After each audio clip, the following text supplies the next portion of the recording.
আসসালামু আলাইকুম, welcome back to my channel. আশা করি সবাই ভালো আছেন, সুস্থ আছেন। আপনারা দেশ এবং দেশের বাইরে থেকে যে যেখান থেকে দেখতেছেন আপনাদেরকে জানাই সুস্বাগতম। আজ আমি আপনাদেরকে দেখাচ্ছি হোমনা ওভারব্রিজ থেকে হোমনা ডিগ্রি কলেজ পর্যন্ত সম্পূর্ণ এই প্রাকৃতিক এই দৃশ্যগুলো।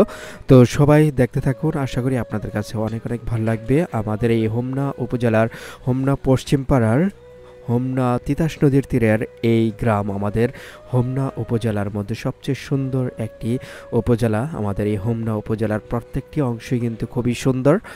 আর তার মধ্যে আমাদের এই হোমনা পশ্চিমপাড়ার দৃশ্যটা কিন্তু অসাধারণ, কারণ আমাদের হোমনা পশ্চিমপাড়াটা একদম ডিগ্রি কলেজ পর্যন্ত কিন্তু একদম তিতাস নদীর তীর ঘেঁষে প্রাকৃতিক মনোরম পরিবেশের মধ্যে। আমাদের এই এক পাশে হলো উত্তরে তিতাস নদী আর দক্ষিণে আমাদের কৃষি জমিগুলি, এর মাঝখানে আমাদের এই হোমনা পশ্চিমপাড়ার এই দৃশ্যগুলা কত না মনোমুগ্ধকর। দেখেন, যেদিকে তাকাবেন শুধু দেখবেন যে গাছ গাছালি ভরপুর। আমাদের এই প্রত্যেকটি বাড়ির আঙ্গিনায় কিন্তু প্রচুর পরিমাণে সবুজ শ্যামল গাছ, যেদিকে দু চোখ যায় শুধু দেখতে ইচ্ছে করে। প্রাকৃতিক সৌন্দর্য ঘেরা এই পশ্চিমপাড়ায় কিন্তু আমার জন্মস্থান, আর এখানেই কিন্তু ছোট থেকে বড় হয়ে উঠেছি। আর এখানে আমাদের বন্ধুদের সাথে কিন্তু দৌড়ে বেরিয়েছি এই সমস্ত পাড়া জুড়ে। আমার বাল্য বন্ধুরা ছিল তৌফিক, সোহাগ, আলামিন, রাজীব, মনির, সনেট, শফিক, রিপন। আরও আমাদের সাথে কিন্তু ছোট যারা ছিল তারাও কিন্তু এসে মিলে খেলাধুলা করতো। তারপরে বড় যারা ছিল তারাও কিন্তু একসাথে এসে কিন্তু আমাদের এই হোমনা হোস্টেল মাঠে অথবা টিএনটি মাঠে অথবা আমাদের পাড়ার যে ছোট ছোট যে কৃষি জমি ছিল ওইগুলোর মধ্যে আমরা সবাই মিলেমিশে কিন্তু এই খেলাধুলাগুলো করতাম ছোট সময় একসাথে। ওই দিনগুলো কিন্তু খুব মিস করি এখন। এখন তো আমার সব বন্ধুরাই কিন্তু বিভিন্ন জায়গায় বিভিন্ন কর্মস্থলে এখন ব্যস্ততা, এখন সময় আর হয় না যে একসাথে হই সব বন্ধুরা আবার আগের মতো খেলাধুলায় ফিরে আসি।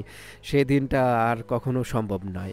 বাল্য বন্ধুদের সাথে খেলাধুলায় কাটানোর সময়গুলো কিন্তু ভোলা যায় না। সব কিছু কিন্তু স্মৃতি থেকে হয়তো উধাও হয়ে যেতে পারে, কিন্তু বাল্য বন্ধুদের স্মৃতিগুলো কখনো মুছে যায় না।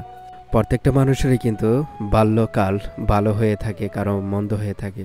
আপনাদের কার কীরকম কেটেছে বাল্যকাল আপনারা কমেন্ট বক্সে জানাতে পারেন। আমার বাল্যকালটা কিন্তু খুবই সুন্দর কেটেছে আমার এই বন্ধুদের সাথে। আমার এই পাড়া মহল্লার ভাই, ছোট ভাই, বড় ভাই সবার সাথে কিন্তু এখানেই মিলেমিশে আমরা সবাই কিন্তু বড় হয়ে উঠেছি আমাদের এই হোমনা পশ্চিম পাড়ায়। বর্তমান জমানায় কিন্তু যে পরিমাণে গেমসের প্রতি আসক্ত ছেলেমেয়েরা, একই পাড়ার ছেলে মেয়ে হয়েও একে অন্যকে চেনার অনেক দুষ্কর ব্যাপার হয়ে গেছে বর্তমানে। কুমিল্লার হোমনা উপজেলার হোমনা পশ্চিম পাড়ার আজকের এই দৃশ্যটুকু যদি আপনাদের কাছে ভালো লেগে থাকে বেশি করে লাইক, কমেন্ট এবং শেয়ার করে দিবেন। ফেসবুক পেজে যদি নতুন হয়ে থাকেন অবশ্যই ফলো দিয়ে পাশে থাকবেন, আর ইউটিউব থেকে দেখে থাকলে অবশ্যই সাবস্ক্রাইব করে পাশে থাকা বেল বাটনে ক্লিক করে রাখবেন। সব সময় নতুন নতুন ভিডিও পেতে আপনারা এই হোমনা গ্রামীণ পথ চ্যানেলের পাশে থাকবেন। সবাই ভালো থাকবেন, আল্লাহ হাফেজ।